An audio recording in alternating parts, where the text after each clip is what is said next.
খবর 24 সাথে আপনাকে স্বাগত। নতুন নতুন খবর জানার জন্য আমাদের চ্যানেলে চোখ রাখুন। আগামী 28 জানুয়ারি ভারত জোড়ো ন্যায় যাত্রার দ্বিতীয় পর্যায় শুরু হচ্ছে বাংলায়। উত্তরবঙ্গে বিভিন্ন মিছিল করবেন কংগ্রেস সাংসদ রাহুল গান্ধী, আর ওই দিনই উত্তরবঙ্গ সফরে যাচ্ছেন মুখ্যমন্ত্রী মমতা বন্দ্যোপাধ্যায়। সূত্রের খবর, মমতার মান ভাঙিয়ে সর্বভারতীয় প্রেক্ষিতে ইন্ডিয়া জোটের ঐক্য দেখাতে মরিয়া কংগ্রেসের দিল্লির নেতারা। রাহুলের যাত্রায় মমতা যাতে অংশ নেন সেই চেষ্টা করা হতে পারে।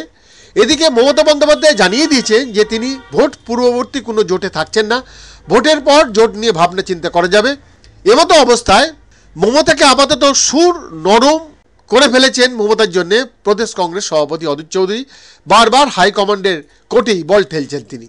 তৃণমূল সূত্রের খবর, 28 জানুয়ারি শিলিগুড়িতে যাবেন মমতা বন্দ্যোপাধ্যায়। পরের দিন অর্থাৎ 29 জানুয়ারি কোচবিহার ও শিলিগুড়ির কাছে ফুলবাড়িতে সভা করার কথা মমতার। 30 জানুয়ারি তিনি যাবেন বালুরঘাটে। 31 জানুয়ারি উত্তর দিনাজপুরে কর্মসূচি রয়েছেন মমতার।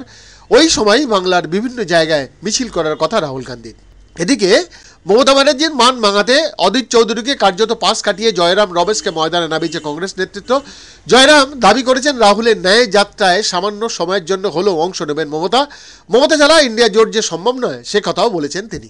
এরপরেই জল্পনা ছড়ায়, তাহলে কি 28 জানুয়ারি শিলিগুড়িতে পৌঁছে রাহুলের ন্যায় যাত্রায় যোগ দেবেন মমতা বন্দ্যোপাধ্যায়? রাহুলের সঙ্গে সৌজন্য সাক্ষাতের কি সম্ভাবনা আছে? এ ব্যাপারে কোনো উত্তর না দিলেও মমতার বিরুদ্ধে মুখ খুলছেন না অধীর চৌধুরী। প্রশ্ন করা হলে তিনি বলছেন তার কিছু জানা নেই। দিল্লির রাজনৈতিক কৌশলে কি অস্বস্তিতে পড়েছেন প্রদেশ সভাপতি? জয়রাম রমেশের মন্তব্য প্রসঙ্গে অধীর বলেন, কি বলেছেন তা ওকেই জিজ্ঞাসা করুন, আমার জানা নেই। আমাকে নিয়ে তৃণমূল যা বলেছে তা লিখে দিন। এরপর মেজাজ হারিয়ে ক্যামেরা ঠেলে এগিয়ে যান অধীর। তবে কংগ্রেস নেতা গোলাম মীর জানান, মমতাকে আমন্ত্রণ জানানো হয়েছে, যাত্রায় উনি সুবিধামতো অংশ নেবেন। দিল্লির নেতারা সরাসরি যোগাযোগ রেখেছেন বলেও দাবি করেছেন গোলাম মীর। বৈদ্যনাথের রিপোর্ট, খবর 24/7।